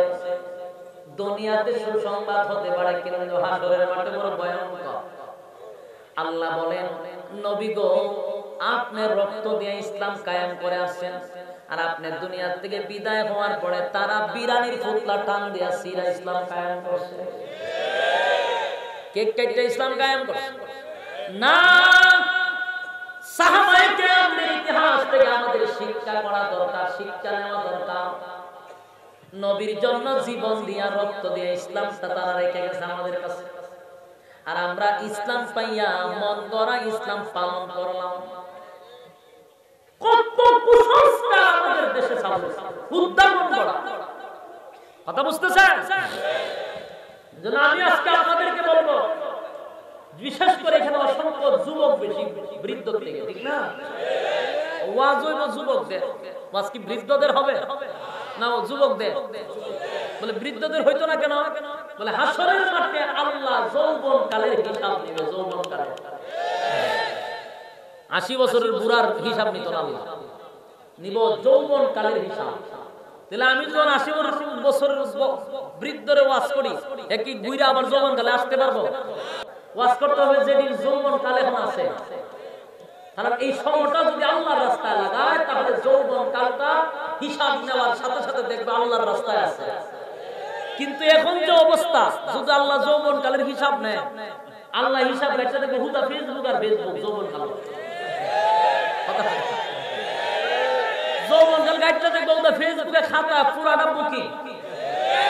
কিরে তোর এটা তো ফেসবুকে রে, বলে আল্লাহ 8টার সময় ঢুকছিলাম, বদর আদালত সময় কত করছিলাম। কথা বুঝতেছে? এজন্য আমার ওয়াজ হইলো যুবকদের, বৃদ্ধরা তো আর ফেসবুক দেখে না। এরপরে কিছু বুড়া আছে ফেসবুক চালায়, এটি সংখ্যা একবারে কম, কিন্তু যুবকরা তো রাইতে দিনে খতম। এর যুবক নাই, হাসরের মাঠে আমার আল্লাহ কিন্তু হিসাব নেবে যৌবন কালের টেকনিক। কিন্তু যৌবন কালে আল্লাহর ইবাদত নাই, যত ইবাদত বন্দেগী একেবারে টেম্পার গেছে না, তখন শুরু হয়। আর যৌবন কালে আগাম কুহামের সেঞ্চুরি শুরু হয়। আগাম কুহাম কইরা লাশ বয়সে যায় মক্কা, গিয়া নাম পালায় হাজি, দেশ হয় যেই ফাজি, ঠিক এই ফাজি। আপনারা কি কইছে বুড়া হালায় ফিরাকি করতে? আপনি যৌবন কালে ফিরাকি করেন, কাজ হবে। যৌবন কালে একবার মালিকরে ডাক দিলে 70 বার আল্লাহ জবাব দেয়। এই সময় ডাক দেয় না, এই সময় দর্শনের সেঞ্চুরি করে, আগাম কুহামের সেঞ্চুরি। এই জন্য যৌবন কাল আল্লাহর কাজে লাগাইতে হবে। তো বৃদ্ধ কালে গিয়ে আপনি মাথার পাগড়ি লাগাইছেন আর তসবিল হইছে, লাভ কি? ওই মক্কা গিয়ে হাজি বানাইছে, এসে দেশে একটা তসবিল লইয়া সবার সামনে সামনে করে সুবহানাল্লাহ। এটার উদ্দেশ্য কি? তার লোক দেখানো ইবাদত বন্দেগী, নেক্সট সূরাতে দুটা। বাস্তবে দেখছি নজরুলের রহমতের সময় যদি একটা কথা মিথ্যা বলি, হাসরের মাঠে আমাকে জবাব দিতে হবে। এমনও দেখছি সারাটা জীবন মানুষের উপরে জুলুম করছে, শেষ বয়সে হাজি সাহেব সাজ্জায় শাহ তাসবিহ এখন পকেটের ভিতরে ঢুকায় না, তাসবিহ সবার সামনে সুবহানাল্লাহ সুবহানাল্লাহ সুবহানাল্লাহ। এর উদ্দেশ্য কি? এর উদ্দেশ্য ভালো না। এরপরে খালি সুবহানাল্লাহ সিস্টেম দেখেন, সুবহানাল্লাহ সুবহানাল্লাহ সুবহানাল্লাহ। তুই কইতে আইছো সুবহানাল্লাহ সুবহানাল্লাহ, কালকে টাকা পুরাটা জমা দিছলে সুবহানাল্লাহ সুবহানাল্লাহ। এই বছর তো লাভ হইছে না, সুবহানাল্লাহ সুবহানাল্লাহ। দেশের বছর এই বাড়লাম, সুবহানাল্লাহ সুবহানাল্লাহ সুবহানাল্লাহ। আমার টাকাটা হিসাব করে দিয়ে দিই, সুবহানাল্লাহ সুবহানাল্লাহ। আমি তোর লেনদেন জমা দিতে সুবহানাল্লাহ, লাভ দিছ না, সুবহানাল্লাহ সুবহানাল্লাহ। আগাম তো কম সব সুবহানাল্লাহ ভিতরে ঢুকাইছে। এর ব্যবসা চলতেছে সুবহানাল্লাহ সুবহানাল্লাহ। এ বাটপারি আসেনি? আমি নিজে দেখছি, আমি নিজে তার সামনে বসে আছি। ব্যবসায়ী আছে, সারা জীবন জুলুম নির্যাতন কইরা ক্ষমতা ছিল কদি, এরপরে গেছে মক্কা গিয়া হুজুর দোয়া করেন, ভালো হইছে। আর ভালো লাগে না, আল্লাহ আল্লাহ করি দিই, আল্লাহ জান্নাত দিত কোন রকম, আল্লাহ জান্নাত দিত। আমি জি জি জি সাদিলে হয়ে গেছে, করিম করে টিপ দিবেন, টিকে দেবেন। তো মাঝে মাঝে দোকানে গিয়ে বসতাম। আগে তো আসি চেয়ারম্যান আসছিল, তো বিভিন্ন মানুষ তার কাছে আসতো আইসা বিচার বিচার দিত তো তসবিহটা লইয়া বলিস এই তোর কিটা সমস্যা কর সুবহানাল্লাহ সুবহানাল্লাহ হেতে কয় ইয়ো চেয়ারম্যান সাহেব আমরা তো জায়গাটা দিন নিছি আর তো আমরা তো কোনো বিচার টিচার করলেন না তো কইসাম দিছি নি সুবহানাল্লাহ সুবহানাল্লাহ টেহাটো তো দেস্তা তোর বিচার না বের সুবহানাল্লাহ সুবহানাল্লাহ আমি সারা পাশের চেয়ারে বসে এত দমকানি সুবহানাল্লাহ ভিতরে দমকানি শুদ্ধ একটা কোটি সরাইছি এইলো সুবহানাল্লাহ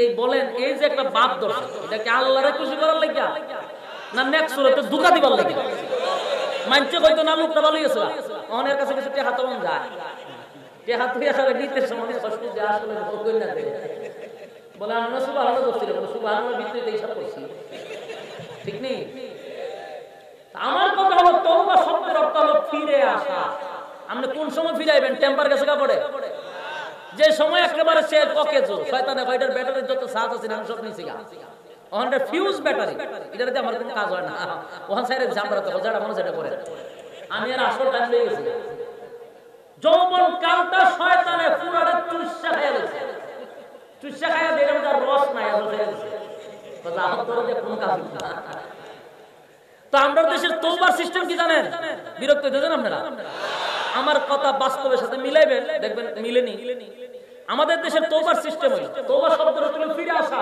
কোন সময় ফিরবেন যখন গুনাহ করার শক্তি আসে তখন ফিরে আসবেন কিন্তু আমাদের দেশের সিস্টেম হলো আজরাইল বাটার সুবাদ বইছে রয়েছে আজরাইল আইছে গোড়া সুবাদ বইছে রয়েছে এর দরব আজরাইল 60 টাকা একটু কি হইতাছে ঠান্ডা হইতাছে এর দরদ এই সময় হুজুর রাখা হুজুর তাড়াতাড়ি কিন্তু যখন আব্বা যা তো তোর আব্বা যা আমি কথা না কায়ে না তাড়াতাড়ি তোমরা পরে কি বলো যে সময় আজরাইল বসা আজরাইল বই আসে বাচ্চা এর কিতা তওবা কর বাচ্চা দেখে লইছেন কিতা করা তখন ইমাম সাহেব মাক্কা মাশাআল্লাহ আপনার ইমাম সাহেব বলল ঠিক আছে ঠান্ডা খাইতে খাইতে মুসাইতে মুসাইতে তে তওবা তাদের রুমাল খান ধরাইছেন কোন আর জীবনে কোনদিন শুধু টাকা পাইতে না মেয়েদের দিকে তাকাইতে না ও হইতো সাল বস্তা নিয়ে খাড়া করে দিতাম না এর তওবা করে আজরাইল মনে ওই সময় আসে শয়তান তো না আসে ও ডান্স তো পাগল না আর জীবনের ব্যাটারি সাল আমি সব শেষ করছি ওহন ফিউজ ব্যাটারি তাই বুকা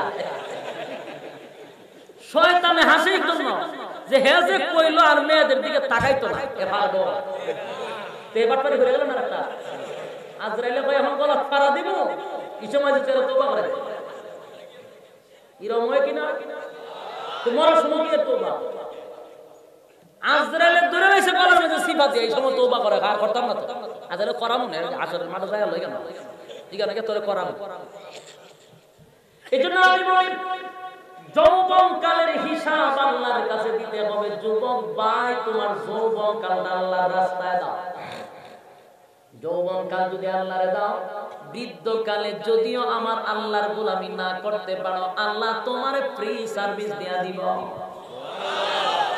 এক্সাম্পল বুঝতে সুবিধা যৌবন কালটা আমরা সরকারি চাকরি যারা করে দেখবেন 40 45 40 বছর পর্যন্ত অথবা 45 50 বছরের ভিতরে চাকরি শেষ এরপরে রিটায়ার আসে না তো যৌবন কাল সরকারকে দিছে এরপরে বৃদ্ধ কাল দেখবেন সরকার মরার আগ পর্যন্ত তারা দিয়া যায় কেন দেয় বলে হে যৌবন কাল আমারে দিছে এখন আর পারে না এ মরার আগ পর্যন্ত দিয়া যায় আল্লাহ বলেন যৌবন কাল যুবক আমারে দিছে বৃদ্ধ কালে আর পারে না ডায়াবেটিস হয়ে গেছে প্যারালাইসিস হয়ে গেছে উযু রাখতে পারে না কোনো অসুবিধা নাই তার নেকির খাতা বন্ধ রাখবি না চালায়া যায় কিন্তু আমরা বিরাগী ধরি বৃদ্ধ কাল যৌবন কাল আরাম করে তো ঠিক আছে কথা তো যৌবন কাল দিবেন শয়তান বে শয়তানের কোনো অসুবিধা নাই যৌবন কাল যেহেতু আমরা দিছস আর জীবনে আরাম কম করছস না বৃদ্ধ কাল আর গুনাহ করব না ফ্রি সার্ভিস তোর আমল ভাই আমি দিয়া দিই এমন তো শয়তানের বোনাস দেয় টেনশন শয়তান হবে এখন আমার প্রশ্ন হলো যদি যৌবন কাল আল্লাহরে দাও বৃদ্ধ কাল আমার আল্লাহ তোমারে এমনি দিয়া দিবে রাজি আছেন নি তো যৌবন কাল আমাদের টান দিয়া যদি ফেসবুক পাইতে না উপায় আছে আল্লাহ রাব্বুল আলামিন বলেন নবী গো এই সমস্ত লোকগুলা আপনারা রাইখা গেছেন রক্ত মাখা ইসলাম দান দান ভাঙা ইসলাম তারা আপনার রেখে যাওয়া ইসলাম পালন করে নাই তারা মন গড়া ইসলাম পালন করছে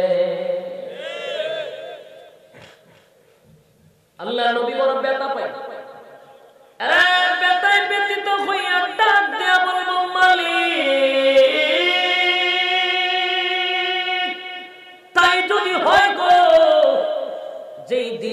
জন্য, ইসলামের জন্য। আমি নবী রক্ত জড়াইছি, ধান্দার মানছি, তায়েফের ময়দানে আমি রক্ত জড়াইছি। আমার উম্মতেরা আমার রেখে যাওয়া ইসলামটা পালন করলো না, মন গড়া ইসলাম পালন করলো। আমার নবী তখন রাগান্বিত হইয়া বলবে, এমন উম্মতের আমার কোনো দরকার নাই, এমন উম্মতের আমার কোনো দরকার নাই। নবী তখন ডাক দিয়া বলবে, সুফকান সুফকান লিমান গায়রা বাদি, দূর হয়ে যা, দূর হয়ে যা, এমন উম্মতের আমার কোনো দরকার না। আরে যুবক ভাই, আমি জানতে চাই, আমার নবী যদি তোমারে আমারে বিদায় করে দেয় রে, বলো না হাসরের মাঠে তোমার কি আপন বলতে আর কেউ থাকবে? যুবক ভাই, দিলের কান লাগায়া শুনি, প্রতি রাত ঘুমান, আপনার ঘুমের তো কোনো সাইজ বাজ নাই। ফজরের আজান দিলে আপনারা ঘুমে দৌড়ায়। আমি শুধু এতটুকুই বলবো, সারা রাত তো ঘুমান, দিনের জন্য, আল্লাহর জন্য, আখিরাতের জন্য আজকে কি 10-15টা মিনিট আর দেওয়া যাবে? আরো কি আধা ঘন্টার মতো চলতো নি? 10-15 মিনিট চলতো, তাহলে আপনারা কি একটু মনোযোগ দিবেন? আরে ভাই শুনি একটা কথা, আমি আপনাদেরকে ফিনিশিং দিয়ে আমার আলোচনা শেষ করব। আপনাদের মূল্যবান সময় আমি নষ্ট করতে চাই না, শুধু মনোযোগ দিয়া শুনেন। আমার নবী যদি সেদিন রাগান্বিত আমাদের উপরে হয়ে যায়, আর যদি বলে এমন উম্মতের আমার দরকার নাই, উলামায়ে কেরামদেরকে জিজ্ঞাসা করেন, হাসরের মাঠে আর আপনার আপন বলতে কেউ নেই, কেউ আপনাকে সুপারিশ করবে না, মা বাবা ভাই বোন আত্মীয় স্বজন কেউ আপনার কাছে আসবে না। ইয়াউমা ইয়াফিরুল মারউ মিন আখিহি ওয়া উম্মিহি ওয়া আবি ওয়া সাহিবাতিহি ওয়া বানি। আমরা মনে করি মা বাবা ভাই বোন দাদা দাদি নানা নানি আত্মীয় স্বজন হাসরের মাঠে থাকবে, তারা আমাদেরকে কাজে আসবে না রে, কোনো কাজে আসবে না। সেদিন একমাত্র দরদি হবে আপনি আমার নবী। সেই নবী যদি বলে এমন উম্মতের দরকার নাই, আপনার কপাল পড়ছে হাউজে কাউসারের পানির থেকে বঞ্চিত হইছেন। আর হাউজে কাউসারের পানির থেকে যারা বঞ্চিত হয়ে গেল, তাদের আরেকটা অবস্থা হলো, হাসরের মাঠে দাঁড়ানোর সাথে সাথে সূর্যটা মাত্র 9 ইঞ্চি উপরে আসবে, সাথে সাথে মাথার মগজ ফেটে যাবে। 50,000 বছর কলিজা পাটা পিপাসা লইয়া হাসরের মাঠে দাঁড়িয়ে থাকতে হবে। যুবক বাইরে, নবী যদি আপনার সুপারিশ না করে, সেদিন আপনার আপন বলতে হাসরের মাঠে কেউ নেই। এই জন্য মন গড়া ইসলাম পালন করা যাবে না। আমাদের সকলের টার্গেট থাকতে হবে জান্নাত। জুড়ে কোন কথা? জান্নাত যদি টার্গেট থাকে, সমস্ত ব্যস্ততার মাঝেও আমার মালিকরে সময় দেওয়ার সুযোগ আছে না? এই আপনারা নিজের চোখকে দেখবেন, আপনারা বাঞ্ছার করতে না হোক অথবা যে কোনো বাজারে হোক, দেখবেন একই সাথে সবাই ব্যবসা করে। অনেক ব্যবসায়ী আছে রে, আজানটা দিলে ব্যবসাটা বন্ধ করে আল্লাহর ডাকে সারা দিয়া মসজিদে যান। এই লোকটার টার্গেট হবে কোথায়? জান্নাত হলো তার টার্গেট। আর অনেক আমাদের বায়ার আছে, আজান দিলে যখন কাস্টমার আসে তখন তার ব্যস্ততা শেষ হয় না। আর ওই লোকটা যত কাস্টমার আসুক না কেন বলে, আপনারা পরে আসেন, আমি মসজিদে যাই, কারণ তার টার্গেট হলো জান্নাত, তার টার্গেট হলো জান্নাত। এই জান্নাত যদি তোমার আমার টার্গেট থাকে গো, যত ধরনের বাধা আসুক না কেন দিলের ভিতরে ঢুকাইতে হবে, আমার টার্গেটটা হলো জান্নাত। আসছি দুনিয়ায় পরীক্ষা দিতে, পরীক্ষায় আমি উত্তীর্ণ হইয়া জান্নাতে যেতে হবে।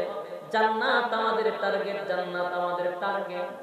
আরে সাহাবায়ে কেরামদের টার্গেট ছিল জান্নাত, তাই তো তারা সমস্ত বাধার পরেও, কত নির্যাতনের পরেও, কত মাইর খাওয়ার পরেও তারা কিন্তু দুনিয়াতেই জান্নাতের সার্টিফিকেটের ঘোষণা পাইছে। সুবহানাল্লাহ, বাড়ি গিয়া কইেন আপনারা, তারা দুনিয়াতেই জান্নাতের সুসংবাদ পাইছে। মাইর খাওয়ার পরেও ঈমান বিক্রি করে না, ঈমান বিক্রি করে নাই। আজকে তো মায়ের খাওয়ার আগে যদি টাকার গ্রাম পায়, তাহলে ঈমান বিক্রি করে ফেলে। নেতার কাছে বিক্রি হয়ে যায়। অথচ তার বাবা দরকার, বুঝা দরকার আমার প্রথম পরিচয় হলো আমি মুসলমান। আমার রব হলো একজন আল্লাহ, যিনি সবার মালিক। না অন্য কোন দলের নবী, অন্য কোন দলের নাকি? না সবার এক নবী, এক আল্লাহ। আমাদের মালিক এক, আমাদের নবী এক, আমাদের কোরআন এক, আমাদের ধর্ম এক, সব ঠিকঠাক আছে। কিন্তু সামান্য কিছু পদের জন্য, পদের জন্য নিজের ঈমানটাকে আমরা বিক্রি করে ফেলি। এর জন্য এর থেকে বেশি মুসিবত সাহাবায়ে কেরামদের সময় আসছিল, কিন্তু টার্গেট ছিল জান্নাত। জান্নাত টার্গেট থাকার কারণে কত মায়ের আর কত নির্যাতন তারা সহ্য করেছে, কিন্তু জান্নাতের টার্গেট হওয়ার কারণে ঈমান বিসর্জন দেয় না। এর জন্য টার্গেট থাকতে হবে জান্নাত, জান্নাত থাকতে হবে টার্গেট গো। পরীক্ষায় উত্তীর্ণ হতে হবে, হাসরের মাঠে যেন হাউজে কাউসারের পানি পান করতে পারি। যদি জান্নাত টার্গেট করতে গিয়ে যদি বাধা আসে, প্রয়োজনে সব বিসর্জন দিব, কিন্তু আল্লাহর কসম, আল্লাহর কসম, ঈমান কারো কাছে বিক্রি করতে রাজি না। কারণ এই পৃথিবীটা হলো ক্ষণস্থায়ী পৃথিবী। আজকে আছি, কালকে নাই। এখান থেকে বাড়িতে সুস্থ অবস্থায় যেতে পারবেন কোনো গ্যারান্টি আছে?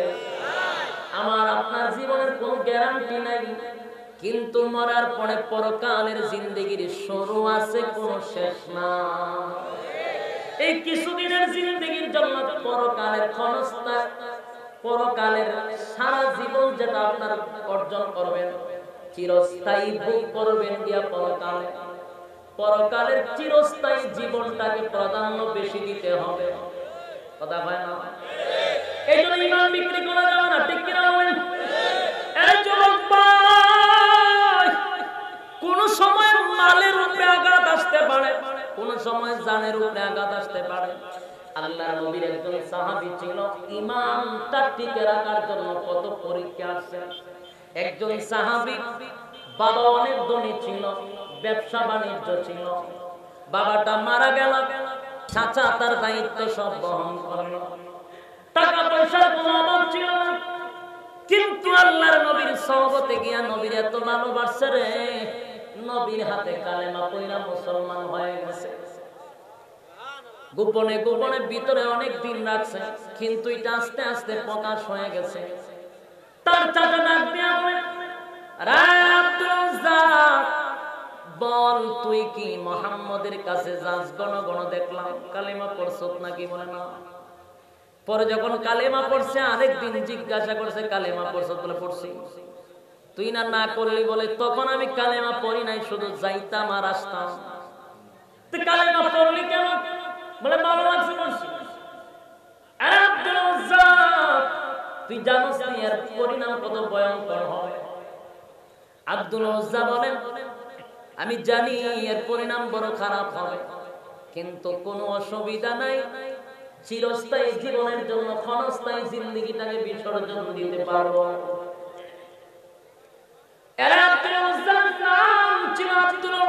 পরবর্তীতে রাখা হয়েছে আব্দুল্লাহ। সেই আব্দুল উজ্জা ডাক দিয়া বলে, চাচা গো, মুহাম্মদের কাছে গেছি, তার দিন ধর্ম আমি গ্রহণ করেছি। চাচা তারে নসিহত করে, আর কোন সময় যাইস না, ব্যবসা বাণিজ্য তোর হাতে বোঝাইয়া দিতাম, তুই দিয়ে এখন আরেকজনের ধর্ম লিয়া দৌড়াদৌড়ি কর, মুহাম্মদের দরবার ছেড়ে দে। ওই আব্দুল্লাহ ডাক দিয়ে বলে, চাচা গো, আমার টার্গেট তো হলো জান্নাত, আমার টার্গেটটা হলো জান্নাত। আমি জান্নাত চাই, জান্নাতের জন্য সব কিছু বিসর্জন দিতে পারি। চাচা রেগে গিয়া বলল, তুই কি মুহাম্মদের দরবার ছাড়বি না সাইজইবি? যা পারেন তা করে। চাচা তারে এমন ভাবে আঘাত করতে লাগলো, আঘাতের পর আঘাত রক্তাক্ত করে ফেলেছে। এবার বলে, ভাতিজা, শুধু আঘাত করে শেষ নয়, প্রয়োজনে তোর বাবার সমস্ত সম্পদ আমি বাহির করে দেব, এক তোলা সম্পত্তি তোর নামে দিব না। বলে চাচা কোনো অসুবিধা নেই। তারপরও আব্দুল্লাহ আটকাইতে পারলো না, চাচা পেরেশানির মধ্যে পড়ে গেল। এবার আব্দুল্লাহরে বলে, আরে আব্দুল্লাহ যা, তুই কি আব্দুল্লাহ মুহাম্মদের কাছে যাবি? বলে হ্যাঁ যাব। তাহলে শরীরের কাপড় চোপড় যা আছে সব খুলে ফেল, এগুলো আমার দেওয়া কাপড়। তাদের উদ্দেশ্য হলো যদি উলঙ্গ হয়ে যায় শরমে লজ্জায় নবীর কাছে যাবে না, কিন্তু তাদের তো টার্গেট ছিল জান্নাত। জুড়ে কোন কথা? আরে টার্গেট ছিল জান্নাত। আব্দুল্লাহ ডাক দিয়া বলে, চাচা গো, জান্নাতের জন্য সব বিসর্জন দিতে পারে। কাপড় বলি একটা একটা যখন আব্দুল্লাহ খুলে ফেললো, একেবারে উলঙ্গ হয়ে গেছে। কোন রকম দুইটা হাত দিয়া লজ্জাস্থানের মধ্যে ধরে আছে, রক্তাক্ত করে ফেলেছে আব্দুল্লাহকে। মার কাছে দৌড়ে গেলেন, মা গো, আমার চাচা, আমার বাবার বিশাল সম্পত্তি সব আত্মসাৎ করে আমার ঘর থেকে মেরে বাহির করে দিয়েছে, কাপড় চোপড় খুলে রেখে দিয়েছে। আল্লাহর নবীর দরবারে যাওয়া আসা করার কারণে মাগো আমি স্পষ্ট ঘোষণা দেই, আমার টার্গেট জান্নাত, আমি জান্নাত হাসিল করতে হবে। ও মা, একটা কাপড়ের টুকরা দাও, কোন রকম লজ্জাস্থানটা ঢেকে আমি আল্লাহর নবীর সামনে গিয়ে হাজির হয়ে যাই। নবীর চেহারাটা যদি একটা নজর দেখতে পারে, আমার ভিতরে আর কোন দুঃখ থাকবে না। এ আল্লাহু আকবার বলেন, এ রাসূল আল্লাহু আকবার, একটা জবান বন্ধ রাখবেন, আল্লাহু আকবার। জান্নাত ছিল টার্গেট, জান্নাত ছিল টার্গেট, জান্নাত ছিল টার্গেট। মা একটা কাপড়ের টুকরা দিল, লজ্জাস্থানটা কোন রকম ঢেকে আল্লাহর নবীর হুজরা শরীফের সামনে গিয়া প্রচন্ড ঠান্ডার মধ্যে দাঁড়িয়ে আছে। এত ঠান্ডা, নবীজির হুজরা শরীফের সামনে দাঁড়িয়ে আছে। ডাক দেয় না নবীর, কোনো ডাক দেয় না। যদি আমার বিয়াদবি হয়ে যায়, নবীর যদি ঘুমটা ভেঙে যায়, তাই নবীর ডাক দেয় না। আল্লাহর পয়গম্বর যখন নামাজের জন্য দাঁড়াইলেন, ঘর থেকে বাহির হইলেন, মসজিদে নববীর দিকে রওনা দিলেন, এমনি তাকায়া দেখে নবীর হুজরা শরীফের সামনে একটা লোক থরথর করে কাঁপতেছে। শরীরে কোনো কাপড় নেই, একটা টুকরা কাপড় লজ্জাস্থানটার মধ্যে দিয়ে দাঁড়িয়ে আছে। শরীরটা রক্তাক্ত দেখা যায়। আল্লাহর নবী বলেন, কে তুমি এখানে দাঁড়িয়ে আছো? তোমার পরিচয় কি? লোকটা চোখের পানি ছেড়ে দিয়া বলে, নবী গো, আপনি কি আমারে চিনতে পারলেন না? আমি আব্দুল্লাহ,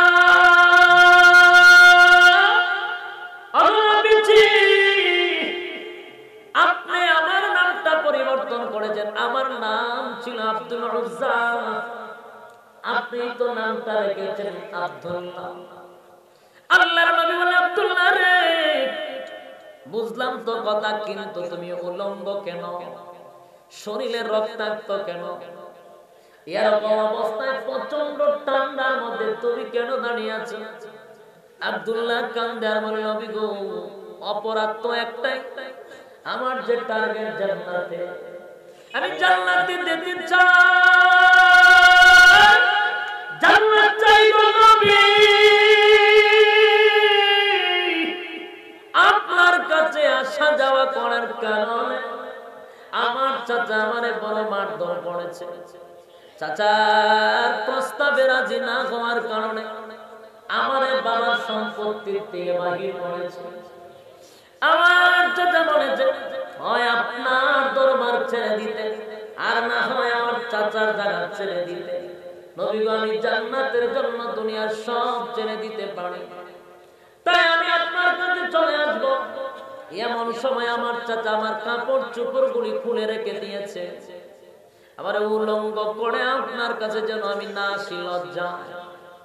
তাই আমার মার কাছ থেকে একটা কাপড়ের টুকরা লইয়া নবীজি আমি গভীর রজনীতে আপনার দরজার সামনে দাঁড়িয়ে আছি, শীতে বরফ হয়ে গেছি, বিয়াদবি হয়ে যাবে, আপনার ঘুম ভেঙে যাবে, এই জন্য আমি ডাকও দিচ্ছি না। আল্লাহর নবী তার করুণ কাহিনী শোনার পরে নবীর গাল বেয়ে বেয়ে পানি পড়ে রে। নবী কান্দে জড়ায় দইরা বলে, আব্দুল্লাহ, জান্নাতের জন্য তুই জাজকে নজির দেখাইলি, আমি নবী তোর প্রতি খুশি। নবীজি হুজুর শরীফের ভিতর থেকে গিয়া একটা চাদর এনে তার শরীরে জড়ায় দিয়া বলেন, আমি নবীর শরীরের চাদর তোর শরীরে দিয়া দিছি। এই নবীর শরীরের কাপড়ের দাম আছে। আব্দুল্লাহ এই কাপড় পরিধান করার কারণে এত দাম বেড়ে গেল। নবীর কাপড় পাওয়া এটা সাধারণ কথা না। আব্দুল্লাহর নবী লইয়া যখন মসজিদে নববীতে নামাজ আদায় করার পর আল্লাহর নবী আব্দুল্লাহর ডাক দিয়া বলে, আব্দুল্লাহ বল তুই আমার কাছে কি চাস, আমি এখন আল্লাহর দরবারে দোয়া করব তোর জন্য। তুই যা চাইবি আমি দোয়া করব, সাথে সাথে দোয়াটা কবুল হয়ে যাবে। সুবহানাল্লাহ। আমরা যদি এমন প্রস্তাব পাইতাম যে এখন যা চাবো তাই হয়ে যাবে, আমার তো মনে হয় অনেক মানুষ কইতো যে হুজুর আপনি দোয়া করেন গুলশান বনানীতে যেন 10 তলা বিল্ডিং হয়। কথা কয় না? আর মেলে হুজুর দোয়া করেন বাঞ্ছারামপুর থানার এমপি যেন আল্লাহ আমারে বানায় দেয়। কথা কয় না? কারণ আমাদের টার্গেট তো দুনিয়া। জোরে বলো, আমাদের টার্গেট কি? আমাদের টার্গেট তো দুনিয়া। সাহাবায়ে কেরামদের টার্গেট ছিল জান্নাত, জান্নাত, জান্নাত, জান্নাত।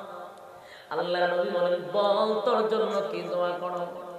আব্দুল্লাহ ডাক দিয়া বলে, নবী গো, এই মুহূর্তে দোয়া করলে যদি দোয়াটা কবুল হয় গো নবী, তাহলে আমি আব্দুল্লাহ আপনার কাছে দোয়া করি, আপনি দোয়া করেন আল্লাহ যেন আমার শাহাদাতের মর্যাদা দান করে।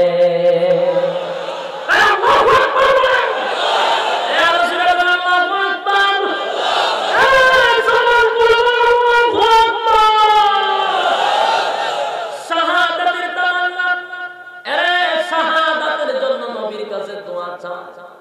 আল্লাহ নবী বলেন, কেন রে এই দোয়া তুই চাইলি কেন? তোর তো আল্লাহ এমনি জান্নাত দিব। বলে, নবী গো, যদি শাহাদাত বরণ করি তাহলে আমি জানি শাহাদাত বরণ কইরা মরলে মরণের কষ্ট হয় না। শাহাদাত বরণ কইরা মরলে হাশরের মাঠে আমার আল্লাহ হিসাব নিবে না, বিনা হিসাবে আল্লাহ জান্নাত দিবে। আল্লাহর পয়গম্বর দোয়া করলেন, আরে মালিক, বেঈমানদের জন্য বেঈমানের তলোয়ার আমার আব্দুল্লাহর জন্য তুমি হারাম করে দাও। সুবহানাল্লাহ। বাড়ি দিয়া বলেন আপনারা। আল্লাহর নবী দোয়া করলেন কি, যে আল্লাহ তুমি কাফেরদের জন্য আমার আব্দুল্লাহর তরবারি, কাফেরদের তরবারি আব্দুল্লাহর জন্য হারাম করে দাও। এমনি আব্দুল্লাহ বলে, নবী গো, আমি দোয়া করলাম, আমি আপনার কাছে চাইলাম আল্লাহ যেন শাহাদাতের মৃত্যু দেয়। বেঈমানদের তরবারি যদি আমার জন্য হারাম হয়ে যায়, আমি শাহাদাত বরণ কেমনে করব? আল্লাহ নবী বলেন, আরে আব্দুল্লাহ, আমি ওয়াদা দিলাম তোর কপালে শাহাদাতের মৃত্যু আছে। এর যুবক ভাই শুনুন, বুঝার জন্য জান্নাত ছিল সাহাবায়ে কেরামদের টার্গেট, তোমার আমার টার্গেট হলো গুলশান বনানী। ওই সাহাবী আল্লাহর নবীর সঙ্গে যুদ্ধের ময়দানে গেলেন, যুদ্ধ করলেন কিন্তু শহীদ হইলেন না। রাস্তার মধ্যে এসে জ্বরে আক্রান্ত হইয়া, প্রচন্ড জ্বরে আক্রান্ত হইয়া মারা গেছে। আল্লাহর নবীর কাছে খবর আসলো, নবী গো, আপনার সাহাবী আব্দুল্লাহ জ্বরে আক্রান্ত হইয়া মারা গেছে। আল্লাহর নবী ঘোষণা দিলেন, দ্বীনের জন্য, ইসলামের জন্য, দ্বীন প্রচারের জন্য যদি কেউ রাস্তা দিয়া বাহির হয়, রাস্তার মধ্যে যদি কেউ মারা যায় শাহাদাতের মর্যাদা আল্লাহ দান করে। আমার আব্দুল্লাহ শাহাদাতের মর্যাদা পাইছে। নবীজি ডাক দিয়ে বলে, সাহাবীরা রে, আমার আব্দুল্লাহর গোসল করা। আব্দুল্লাহরে আমি গোসল করাইয়া দাফন কাফন করাই বাড়াই, আমি আব্দুল্লাহর জানাজা পড়াবো নাই। আব্দুল্লাহর জানাজা আমি নবী পড়াবো। কেউ জানাজা পড়াবি না, কেউ জানাজা পড়াবি না। আল্লাহর পয়গম্বরের কথা, আব্দুল্লাহরে গোসল করাইয়া কাফন পড়াইয়া নবী জানাজা পড়াইয়া, এবার জানাজা পড়াইয়া আল্লাহর নবী আব্দুল্লাহর পিছনে পিছনে কবরে যায়। এবার কবরে যখন আব্দুল্লাহরে রাখা হবে, নবীজি সেখানে গিয়ে ঘোষণা দেয়, সাহাবীরা রে, কেউ আব্দুল্লাহর কবরে নামবি না, কেউ নামবি না। আমি আব্দুল্লাহর কবরে নামবো রে, আমি নবী আব্দুল্লাহর কবরে নামবো। সাহাবায়ে কেরামরা অবাক হয়ে গেলেন, নবী কবরে নামলেন। এবার আব্দুল্লাহর কবরে নবী লাইনা দুইটা হাত বাড়ায়া দিয়া বলেন, দে আব্দুল্লাহর আমার কোলে দে, জোরে জোরে কোন সুবহানাল্লাহ। আব্দুল্লাহর লাশ নবী কোলে নিছে, লয়া নবীজি ডাক দিয়া বলেন, মালিক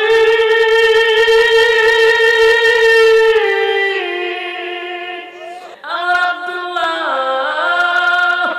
ইসলামের জন্য, দ্বীনের জন্য, জান্নাত পাওয়ার জন্য সব কিছু ছেড়ে দিয়া, বাবার সম্পত্তি ছেড়েছে, চাচার হাতে মার খেয়েছে, রক্তাক্ত হইয়া আমার আব্দুল্লাহ উলঙ্গ হইয়া আমার হুজুরা শরীফের সামনে গভীর রজনীতে ঘন্টার পর ঘন্টা দাঁড়িয়েছি।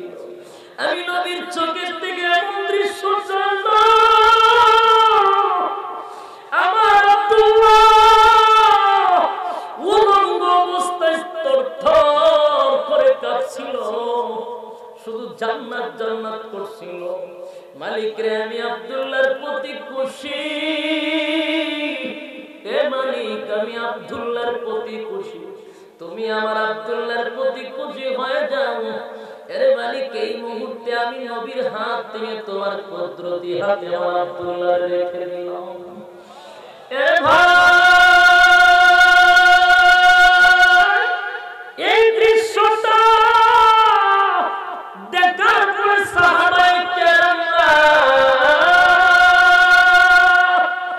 গইরাইয়া কান্না শুরু করেছে, গইরাইয়া কান্না শুরু করেছে। বিশেষ করে আবু বকর রাদিয়াল্লাহু তাআলা দিয়া বলেন, রে আব্দুল্লাহ। আবু বকর গইরাইয়া গইরাইয়া কান্দা বলে, আব্দুল্লাহ রে, আব্দুল্লাহ তোর কপাল কত ভালো রে আব্দুল্লাহ, তোর কপাল কত ভালো গো,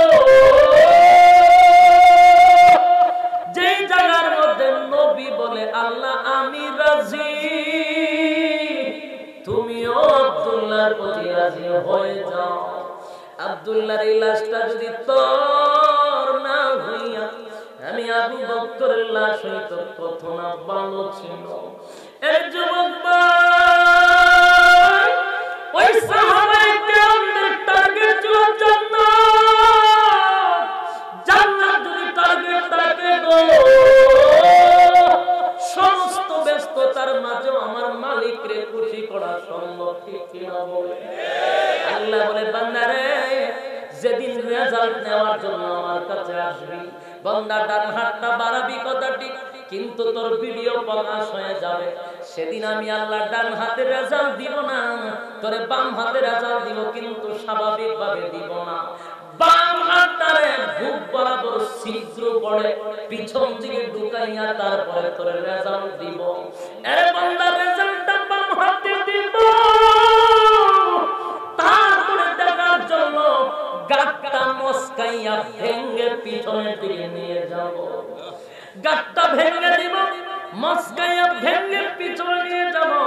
আর বন্দা আমি কিন্তু বলি নাই দুনিয়াতে আলেমদেরকে তুই বলছিলি গামট খায়া দিন। আজকে আমি আল্লাহ হাসরের মাঠে তোর মতো নাফরমানরে লক্ষ কোটি মানুষের সামনে কাটটা মস্কায়া দিলাম। গার মস্কায়া তারপরে আমলনামা ধরায়া দিবে। আমলনামা দেখবে আর বলবে হায় আফসোস হায় আফসোস, যৌবনকালে শুধু ফেসবুকে পড়াইছিলাম, যৌবনকাল শুধু আকাম কুকামে শেষ করেছিলাম, শুধু আমলনামার মধ্যে শুধু আকাম কুকাম দিয়া গোল্ডেন প্লাস আর নেকির মধ্যে জিরো। এই দেখা আফসোস করবে আর বলবে আমার মালিক ইনসাফের বিচার করছে। দ্বিতীয় নাম্বার হলো আরেকটা দল, পরীক্ষায় যারা উত্তীর্ণ হয়েছে, হাউজে কাউসারের পানি যারা পান করছে, আমার আল্লাহ তাদেরকে রেজাল্টটা দিয়া বিনা হিসাবে জান্নাত দান করবে, বিনা হিসাবে জান্নাত। জান্নাতে যাওয়ার পরে আমার আল্লাহ বলেন আর কোনদিন মরবি না, আর কোনদিন মরবি না, আর কোনদিন বৃদ্ধ হবে না, আর কোনদিন চামড়া ডিম হবে না, চোখের জ্যোতি কমবে না, দাঁতগুলি লড়াচড়া করবে না, চুলগুলি পাকবে না, চেহারার গ্লেজ নষ্ট হবে না। আমি আল্লাহ তোরে এমন নিয়ামত দিলাম প্রতি সপ্তাহে তোর চেহারা পরিবর্তন হবে। আল্লাহু আকবার বলেন। সম্মানিত শুধু ওই জান্নাতে আমরা কারা কারা যেতে চাই? হাত তুলে বলেন যেতে চাই তো ইনশাআল্লাহ। আল্লাহ আমাদের সবাইকে বোঝার তৌফিক দান করে, সকলেই বলে আমিন।